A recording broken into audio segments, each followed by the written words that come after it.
Hello, അസ്സലാമലൈക്കും. ഇന്ന് ഒരു സിമ്പിൾ ലഞ്ച് ബോക്സ് റെസിപ്പിയാണ്. കുട്ടികൾക്കായിക്കോട്ടെ മുതിർന്നവർക്കായിക്കോട്ടെ. അപ്പോൾ എല്ലാവർക്കും നമ്മൾ യാത്രയിലൊക്കെ കൂടെ പിടിക്കാനും സ്കൂളിൽ കൊണ്ടുപോകാനും ജോലിക്ക് പോകുമ്പോൾ കൊണ്ടുപോകാനൊക്കെ പറ്റിയ ഒരു സിമ്പിൾ റെസിപ്പിയാണ് ലെമൺ റൈസ്. ഒന്നും വേണ്ട, ഇതിൻ്റെ കൂടെ കഴിക്കാൻ ഒരു ചമ്മന്തി ഉണ്ടെങ്കിൽ നല്ലത്, അത്രേ ഉള്ളൂ. ഇതിലിട്ട എല്ലാതും കൂടെ വെറുതെ ഇങ്ങനെ കോരി കോരി കഴിക്കാൻ നല്ല ടേസ്റ്റാണ്. കുട്ടികൾക്ക് നമുക്ക് പെട്ടെന്ന് രാവിലെ ഉണ്ടാക്കി കൊടുക്കാനും പറ്റും. അപ്പം നമുക്ക് ഇങ്ങനെ ചെയ്യാൻ നോക്കാം. അപ്പം നമ്മുടെ ലെമൺ റൈസ് ഉണ്ടാക്കാൻ വേണ്ടിയിട്ട് ഞാനൊരു കുഴിയുള്ള അടികട്ടിയുള്ള പാത്രം വെച്ച് ചൂടാൻ വെച്ചിട്ടുണ്ട്.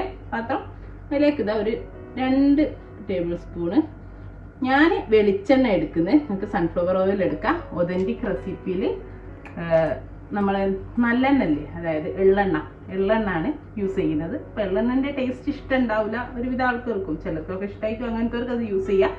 അപ്പം ഇവിടെ ആർക്കും അത്ര ഇഷ്ടമില്ലാത്തതുകൊണ്ട് തന്നെ ഞാൻ വെളിച്ചെണ്ണാണ് ഉപയോഗിക്കുന്നത്, നമ്മുടെ നാടൻ വെളിച്ചെണ്ണ.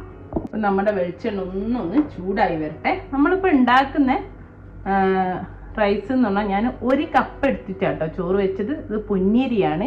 പൊന്നിയരി നമ്മൾ സാധാ ചോറ് വെക്കുന്ന അരി വെച്ചിട്ടാണ് ഈ റൈസ് ഉണ്ടാക്കുക.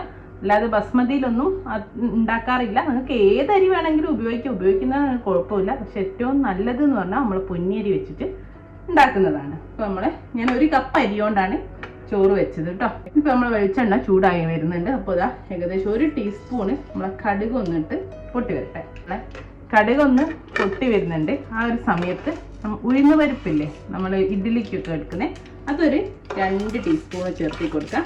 ഇതിൻ്റെ കൂടെ തന്നെ കടലപ്പരിപ്പ് ചേർത്തി കൊടുക്കണേ, അതും ചേർത്തി കൊടുക്കാം. ഞാനിപ്പോൾ എൻ്റെ അടുത്ത് കടലപ്പരിപ്പ് ഇല്ലാത്തതുകൊണ്ട് എടുക്കുന്നില്ല.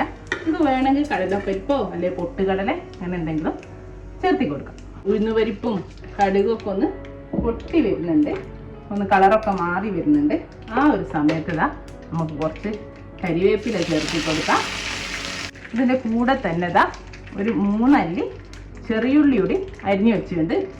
ഇത് വേണമെങ്കിൽ ചേർത്താൽ മതി, ചെറിയുള്ളീൻ്റെ ടേസ്റ്റ് ഇഷ്ടമില്ലാത്തവർക്ക് ഒഴിവാക്കാം. ഇനി അതേപോലെ ഒരു 2 പച്ചമുളകും ഒരു 2 വറ്റൽമുളകും ഇവിടെ ചെറുതായിട്ട് അരിഞ്ഞു വെച്ചിട്ടുണ്ട്, അതുകൂടി ചേർത്തി കൊടുക്കാം. എന്നിട്ട് നമുക്ക് ഈ ചെറിയുള്ളിയൊക്കെ നന്നായിട്ട് മൂപ്പിച്ചെടുക്കാം.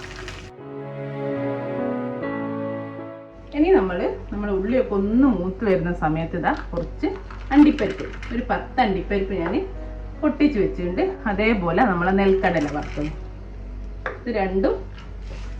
നെൽക്കടല ഒരു 2 ടേബിൾ സ്പൂൺ ഉണ്ട്. അതേപോലെ അണ്ടിപ്പരിപ്പ് ഒരു 10 എണ്ണം. നമുക്ക് അളവിന് ഇഷ്ടമുള്ള കൂടുതൽ വേണ്ടിയവർക്ക് കൂടുതൽ ഉപയോഗിക്കാം. ഒന്നൊന്ന് മൂപ്പിച്ചെടുക്കാം കേട്ടോ. അപ്പം അതിൻ്റെ കൂടെ ഒന്നുകൂടി ഉള്ളിയൊക്കെ അങ്ങ് മൂത്ത് കിട്ടുകയും ചെയ്യും.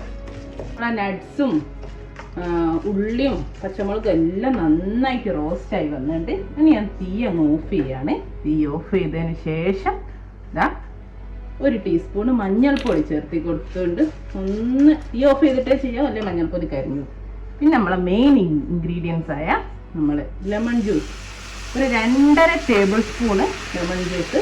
ഒരു വലിയ ലെമൺ ഒരു 3 ടേബിൾ സ്പൂണൊക്കെ ഒഴിക്കുക. അധികം പുളി ഇഷ്ടമുള്ളവർക്ക് ഞാനൊരു 2.5 ടേബിൾ സ്പൂണാണ് ഒഴിച്ചത്. തീ ഓഫ് ചെയ്തിട്ട് ഒഴിക്കാവും, അല്ലെങ്കിൽ കരിഞ്ഞു പോകും, കയ്പ്പ് രസമൊക്കെ വരും കേട്ടോ. അതുകൊണ്ട് തന്നെ തീ ഓഫ് ചെയ്തിട്ട് മാത്രം ഒഴിക്കാനും മഞ്ഞൾപ്പൊടി ഇടാനൊക്കെ ശ്രമിക്കാം. ഇപ്പോൾ ആവശ്യത്തിന് കുറച്ച് ഉപ്പ് ഇട്ട് കൊടുക്കാം. നമ്മൾ ചോറിൽ ഉപ്പില്ലാലോ, ഉപ്പില്ലാണ്ടല്ലേ വേവിച്ച്. നന്നായിട്ട് ഉപ്പ് കൂടി ഇട്ടിട്ട് ഒന്ന് മിക്സ് ചെയ്യാം. റൈസ് ഇട്ടെടുക്കുക കേട്ടോ. 1 കപ്പ് അരിയുടെ ചോറാണ്. ഇതിട്ടിട്ട് നന്നായിട്ടൊന്ന് യോജിപ്പിച്ച് കൊടുക്കാം. യോജിപ്പിച്ചതിന് ശേഷം നമുക്ക് ഫ്ലെയിം ഓൺ ചെയ്ത് കൊടുക്കാം. അപ്പോൾ നമ്മുടെ ചോറൊക്കെ നന്നായിട്ട് യോജിച്ചുണ്ട്. നിങ്ങൾക്ക് ചെറുനാരങ്ങ വേണമെങ്കിൽ കുറച്ച് കുറയ്ക്കുകയും ചെയ്യാം കേട്ടോ. ഞാനിപ്പോൾ ഏകദേശം അത്യാവശ്യം ഒരു പുളി ഉള്ള ചോറാണ്. നിങ്ങൾക്ക് 2 ടേബിൾ സ്പൂൺ വേണമെങ്കിൽ 2 ടേബിൾ സ്പൂൺ ആക്കാം. 3 ആണെങ്കിൽ 3 ആക്കാം. ഞാൻ 2.5 എടുത്തത്. ഇനിയിപ്പോൾ ഞാൻ നന്നായിട്ട് യോജിപ്പിച്ചതിന് ശേഷം ഫ്ലെയിം ഓൺ ചെയ്ത് കൊടുത്ത് ഇതിപ്പോൾ നല്ല ഡ്രൈ ആയിട്ടാണ് നിൽക്കുന്നതെങ്കിൽ ഒരു 2 ടേബിൾ സ്പൂണ് വെള്ളം ഒന്ന് സ്പ്രിങ്കിൾ ചെയ്ത് കൊടുക്കാം. പക്ഷെ എൻ്റെ ഇതിപ്പം ഡ്രൈ അല്ല, കുറച്ചൊരു വെറ്റായിട്ടിരിക്കുന്നത്. അതുകൊണ്ട് ഞാൻ വെള്ളം ചേർക്കുന്നില്ല.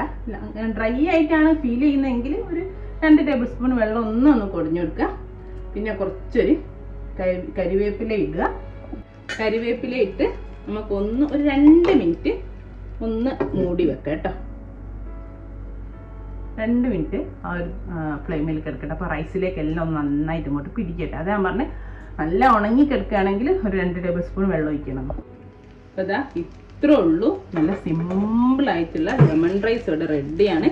കുട്ടികൾക്ക് സ്കൂളിലേക്കൊക്കെ കൊടുത്തയക്കാൻ രാവിലെ, അതേപോലെ വർക്കിംഗ് ലേഡീസിനൊക്കെ നല്ല സിമ്പിളായിട്ടുള്ളൊരു റെസിപ്പിയാണ്. കേടാവൂല. കുട്ടികൾക്കൊക്കെ ആണെങ്കിൽ കറിയൊന്നുമില്ല, നട്ട്സൊക്കെ ഉള്ളതുകൊണ്ട് കാരണം എല്ലാവരും കഴിക്കുകയും ചെയ്യും കേട്ടോ. ജസ്റ്റ് ഒരു ചമ്മന്തിയോ അല്ലെ തേങ്ങ അരച്ച് എന്തെങ്കിലും ഉണ്ടെങ്കിൽ അത് കൂട്ടാം, അല്ലെ ജസ്റ്റ് ഒരു ചമ്മന്തിയോ തൈരോ മതി. ഒന്നും വേണമെന്നില്ല, സ്പൂണുകൊണ്ട് ഇങ്ങനെ തന്നെ കഴിക്കാനും നല്ല ടേസ്റ്റാണ്. ചെറിയൊരു പുളിയോ നട്ട്സും എല്ലാം ഉള്ളതുകൊണ്ട് കുട്ടികളൊക്കെ ഇത് മാത്രം വെച്ചിട്ടാൽ സ്പൂണോണ്ട് കോരി കോരി കഴിച്ചോളും സ്കൂളിലേക്കൊക്കെ. അപ്പോൾ എല്ലാവരും ട്രൈ ചെയ്ത് നോക്കുക, കുട്ടികൾക്കൊക്കെ ഉണ്ടാക്കി കൊടുക്കുക. നമുക്കും മടിയൊക്കെ പിടിച്ചിരിക്കുന്ന ദിവസം ഉണ്ടാക്കാൻ നല്ല ഈസി ആയിട്ടുള്ള റെസിപ്പിയാണ്. ഇൻഷാ അല്ലാഹ് നല്ലൊരു വീഡിയോയിൽ നമുക്ക് വീണ്ടും കാണാം. Thank you.